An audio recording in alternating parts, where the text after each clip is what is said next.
آج ہم بات کریں گے سورہ بنی اسرائیل کے حوالے سے۔ جی عبدالسلام صاحب۔ بسم اللہ الرحمن الرحیم، اللہم صلی علی سیدنا محمد وعلی آلہ وصحبہ وبارک وسلم۔ بہت بہت شکریہ ایک دفعہ پھر بلانے کا۔ لاسٹ ٹائم جو ہم نے اپنی گفتگو کا اختتام کیا تھا اس میں نے آپ کو بتایا تھا کہ ہم شروع کرنے جا رہے ہیں اسٹڈی سورہ بنی اسرائیل کی، تو تھوڑا سا میں نے انٹروڈکشن بھی دیا تھا۔ ایکچول سورہ بنی اسرائیل کو جب آپ شروع کرتے ہیں تو میرے تمام ناظرین سے میری جو گزارش ہے کہ وہ تھوڑا سا اس پہ غور کریں کہ پہلی آیت جو ہے سورہ بنی اسرائیل کی، اس کا اور سورہ بنی اسرائیل کے باقی سارے مضمون کا جو ربط ہے وہ کیا ہے۔ مثلا جب نام رکھ دیا سورہ بنی اسرائیل تو اس کا مطلب یہ ہے کہ اس سورہ میں بنی اسرائیل کی قوم کے واقعات ہیں، لیکن اس کا آغاز ہو رہا ہے ایک ایسی آیت سے جس کا ترجمہ یہ ہے کہ پاک ہے وہ ذات جس نے سفر کیا اپنے بندے کے ساتھ ایک رات مسجد الحرام سے مسجد الاقصیٰ تک، جس کے ماحول میں ہم نے برکت رکھی ہے تاکہ ہم اسے دکھائیں اپنی نشانیاں۔ پھر آگے اللہ تعالیٰ شروع ہو جاتا ہے کہ ہم نے موسیٰ کو کتاب دی اور پھر بنی اسرائیل کی مکمل واقعات چلتے رہتے ہیں۔ تو یہ ایک آیت جو واقعہ معراج سے متعلقہ ہے، یہ اس وقت اس سورہ میں یہاں اس کا سورہ کا آغاز کیوں کیا گیا اس آیت سے، یہ بہت امپارٹنٹ بات ہے۔ یہ سارے کا سارا ورلڈ سنیریو جو ہے اور تاریخ جو ہے امت مسلمہ کی، یہ ساری آپ کو بتائے گی اس ایک آیت میں اللہ تعالیٰ نے مرکوز کر دی ہے۔ وہ کس طرح کہ نبی کریم صلی اللہ علیہ وسلم کو جب واقعہ معراج پیش آیا تو وہ مکہ میں تشریف رکھتے تھے، یہودیوں کے ساتھ ان کا بھی کوئی انٹریکشن نہیں ہوا تھا، کسی قسم کا کوئی انٹریکشن نہیں تھا نبی صلی اللہ علیہ وسلم کا یہودیوں کے ساتھ، لیکن اس کے باوجود یہ سورہ میں کا آغاز جو ہے وہ ایک ایسے سفر سے کیا گیا جس میں یہ اعلان کیا گیا کہ یہ توحید کے یہ دونوں مراکز ہیں، اس پہ جو بنی اسرائیل کو سرفراز کیا گیا تھا، آج کے بعد انسانیت کے اوپر بنی اسرائیل کی جو سرداری ہے اس کو معطل کیا جاتا ہے، اور انسانیت کی سرداری جو ہے وہ محمد مصطفیٰ صلی اللہ علیہ وسلم اور ان کی امت کو دی جا رہی ہے۔ یہ بنی اسرائیل کی سورہ شروع کرنے سے پہلے اس آیت کو بیان کرنے کا مطلب یہ تھا کہ نبی کریم صلی اللہ علیہ وسلم کے نبوت کے بعد بنی اسرائیل کی سرداری ختم اور امت مسلمہ کی سربراہی جو ہے وہ امت محمدی کو دی گئی ہے۔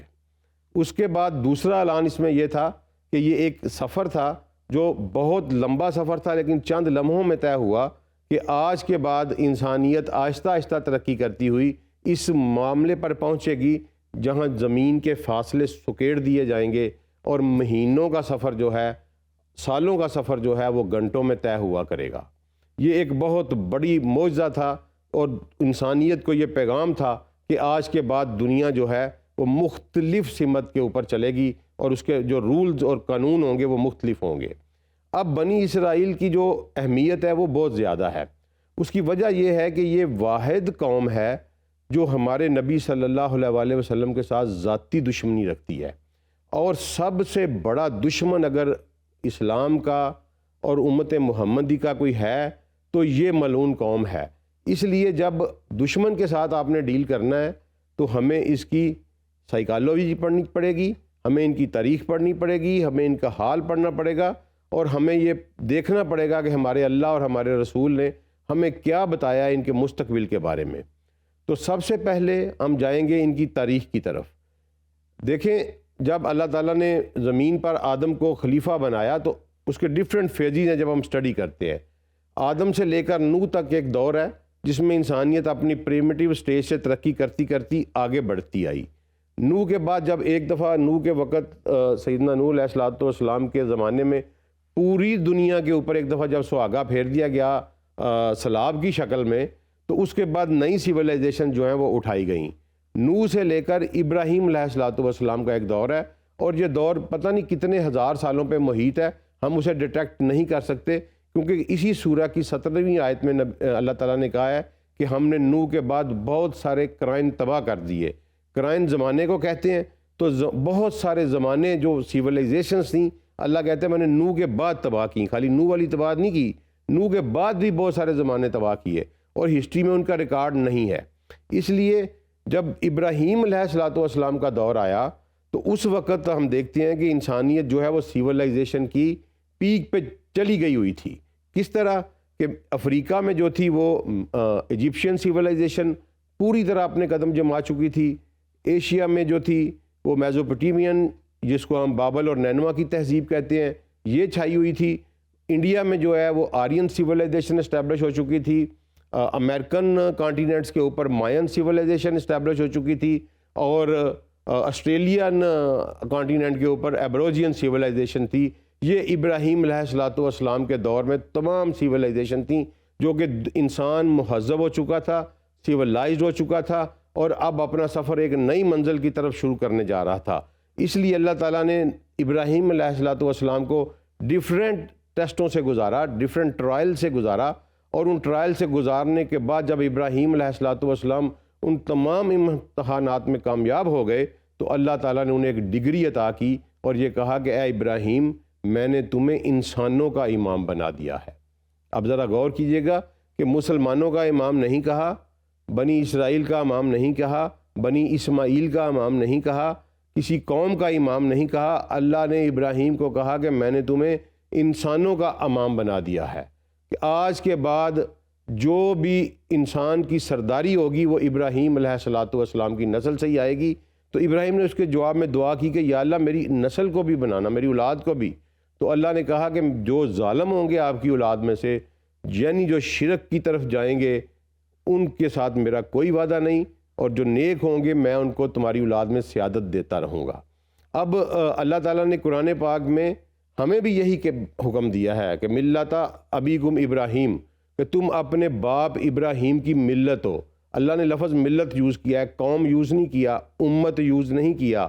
ملت کا لفظ یوز کیا ہے. ملت کیا ہوتا ہے کہ وہ لوگ جو ایک ہی آئیڈیالوجی کے اوپر ہوں ان کو ملت کہتے ہیں, چاہے وہ افریقہ میں رہتے ہوں, چاہے وہ امریکہ میں رہتے ہوں, چاہے ایشیا میں رہتے ہوں, لیکن اگر ان کی آئیڈیالوجی ایک ہے تو وہ ایک ملت ہے. تو میرے فخر کے لیے یہ کافی ہے کہ میں ابراہیم کی روحانی اولاد ہوں.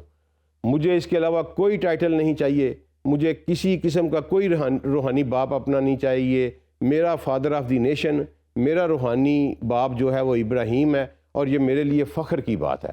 تو ابراہیم علیہ السلام کو جب امامت دی گئی تو ان کے دو بیٹے تھے, ایک سیدنا اسحاق علیہ السلام اور ایک سیدنا اسماعیل علیہ السلام. تو اللہ نے پہلا جو سیریز چلائی وہ سیدنا اسحاق علیہ السلام کے آگے بیٹے تھے یعقوب.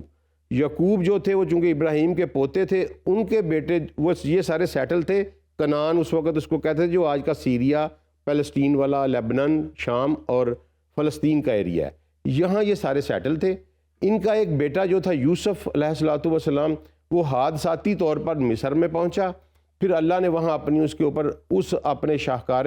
حسن جو تھے یوسف, ان کے اوپر اپنی کچھ نشانیاں ظاہر کیں. ان نشانیوں کی وجہ سے وہ وہاں ترقی کرتا ہوا منسٹر یعنی وزیر کے مقام تک پہنچے یوسف علیہ السلام, اور پھر انہوں نے اپنی فیملی کو مصر میں منگوا لیا. مصر میں یعقوب علیہ السلام کے بیٹوں سے آگے نسل چلتی رہی, صدیاں بیتتی رہیں, وہاں یہ قوم بنی, اور زمانے کے حوادث نے ان کو غلام بنا دیا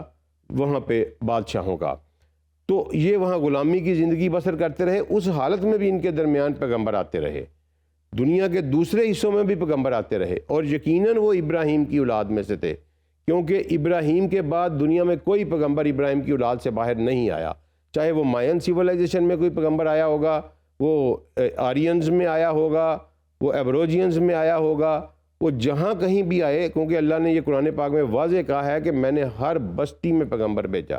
اور میں کسی انسانوں کی کسی بستی کو اس وقت تک ہلاک نہیں کرتا جب تک میں اپنا رسول بھیج کے ان کے اوپر اتمام حجت نہیں کر لیتا. تو اس لیے یہ یقیناً امر ہے کہ تمام انبیاء, تمام لوگوں کی, ہمیں نہیں پتہ کہ کتنے آئے, لیکن دنیا کے ہر خطے میں اللہ تعالیٰ نے انبیاء مبعوث فرمائے. تو وہ ابراہیم کے بعد وہ سارے کے سارے ابراہیم کی نسل سے تھے. لہٰذا یہاں جو نسل چلی وہ اسحاق علیہ السلام کی آگے چلتی رہی, اور جو اسماعیل علیہ السلام کی نسل تھی اس کو اللہ تعالیٰ نے بالکل ایک سائیڈ پہ رکھا.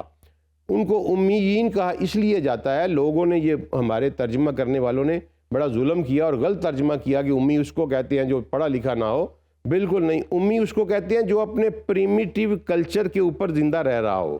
جس کے اوپر کبھی کوئی انویژن نہ ہوئی ہو, کسی نے کوئی قبضہ نہ کیا ہو, جو کبھی کسی کی غلامی میں نہ رہا ہو, جو کبھی کسی کی زیر تسلط نہ رہا ہو, اور ان کا اپنا کلچر اسی طرح موجود ہو جس طرح کے پریمیٹیو پہلے انداز میں موجود تھا. ان کو امی کہتے ہیں. تو یہ امیین تھے لوگ، ان کو اللہ نے علیحدہ رکھا۔ اسحاق علیہ الصلوۃ والسلام کی اولاد میں اللہ نے نسلیں بھی چلائیں اور تہذیب بھی چلائی۔ تو وہاں آ کے جب دیکھا تو موسیٰ علیہ الصلوۃ والسلام کو جب مصر میں مبعوث کیا گیا تو یہاں سے ان کا ایک سیکنڈ فیز شروع ہوتا ہے۔ پہلا فیز ان کا یہ تھا کہ وہ کنعان سے یا شام سے مصر میں آئے، وہاں پھلے پھولے بڑے، ان کی آبادی ہوئی، لیکن یہ غلام بنا لیے گئے۔ اور اس کے بعد پھر ان کے موسیٰ علیہ السلام کو جب مبعوث کیا گیا تو موسیٰ علیہ السلام نے ان کو آزادی دلائی اور اللہ تعالیٰ نے وہاں ان پر کرم کیا، اور ان کو اللہ تعالیٰ نے قرآن میں واضح طور پر یہ کہا کہ میں نے تمہیں عالمین پر فضیلت دی تھی۔ یعنی اس میں کوئی شک نہیں کہ یہ بہت اعلیٰ قسم کے لوگ تھے، ان کو اللہ نے عالمین پر فضیلت دی، ان کے لیے من و سلوہ اتارا گیا، آسمان سے پکے پکائے کھانے اترتے تھے، اس کے علاوہ پتھروں سے ان کے لیے چشمے نکالے گئے، اللہ نے ان کے لیے بہت کچھ کیا۔ لیکن یہ قدرت کی ستم ظریفی دیکھیں، اس قوم کی شامت اعمال دیکھیں کہ کہاں کہ فضیلت ہے ان کی عالمین کے اوپر، اور کہاں یہ گرتے گرتے یہاں پہنچے کہ مغضوب علیہم ہو گئے، اللہ کے غضب کا شکار ہو گئے، اور اللہ نے انہیں معطل کر دیا، ڈسمس کر دیا ان کے عہدے سے۔ تو ان کی تاریخ پھر موسیٰ علیہ الصلوۃ والسلام کے بعد جب یہ واپس آ گئے اپنی زمین میں، یعنی شام میں آ کے فلسطین میں آباد ہوئے، تو وہاں اللہ تعالیٰ نے اپنے ایک جلیل القدر پیغمبر سیدنا داؤد علیہ الصلوۃ والسلام کے ذریعے ان کی ایک بہت بڑی حکومت اسٹیبلش کی، اتنی بڑی حکومت کہ یہ ورلڈ پاور تھے۔ اس کے بعد ان کا بیٹا سیدنا سلیمان علیہ الصلوۃ والسلام، انہوں نے اپنے پوری جو ہے سلطنت کو سنبھالا، ان کے زیر تسلط اللہ نے دیا پرندوں کو بھی، جنات کو بھی، دنیا کی ساری مخلوقات کو، اور جو کچھ زمین کے اوپر تھا اس کے اوپر حکومت دے دی گئی سیدنا سلیمان علیہ الصلوۃ والسلام کو۔ یہ ان کے واقعے کا عروج تھا۔ اس کے بعد سیدنا سلیمان علیہ الصلوۃ والسلام کے بعد پھر یہ زوال کا شکار ہوئے، اور اللہ نے سورہ بنی اسرائیل میں فرمایا کہ تم 2 دفعہ زمین پر فساد کرو گے اور میں 2 دفعہ جو ہے تم کو دوبارہ واپس بٹھاؤں گا۔ تو وہ 2 ان کے اوپر جو فسادات انہوں نے کیے وہ کیا تھے، اس کو ہم اگلی دفعہ اسٹڈی کریں گے۔ آج ہم اس پہ کلوز کر رہے ہیں کہ بنی اسرائیل جو ہیں یہ سیدنا یعقوب علیہ الصلوۃ والسلام کی اولاد سے ہیں، ہم اسلام کے مسلمانوں کے سب سے بڑے سکہ بند دشمن ہیں، اور آج بھی ہمارا جو لڑائی ہے وہ ان کے ساتھ چل رہی ہے، اور فیوچر میں پنجابی میں جس کو کہتے ہیں پیڑ پینا، ہمارا ان کے ساتھ بڑا زبردست پیڑ پڑنے والا ہے۔ وہ کیوں کہ سورہ کہف پڑھاتے ہوئے میں نے آپ کو کہا تھا کہ اللہ نے کہا کہ 2 قومیں ہیں جو دجال کا ساتھ دیں گی، جنہوں نے اللہ کا بیٹا بنا لیا، اور اللہ نے قرآن میں کہا کہ یہود عزیر کو اللہ کا بیٹا کہتے ہیں، اور نصارہ جو ہیں وہ عیسیٰ کو اللہ کا بیٹا کہتے ہیں۔ یہ 2 لائن قومیں ہیں، ان کی اسٹڈی ہم نے کرنی ہے۔ ہم اس سے آگے چلیں گے کہ انہوں نے فساد 2 دفعہ زمین میں کیسے کیا، اور پھر یہ دوبارہ کیسے آباد ہوئے۔ بہت شکریہ عبدالسلام صاحب، آج کے واقعے کے حوالے سے آپ نے بتایا، اور ہم انتظار کریں گے کہ اگلا جمعہ آئے اور اس واقعے کو مزید آپ کمپلیٹ کریں۔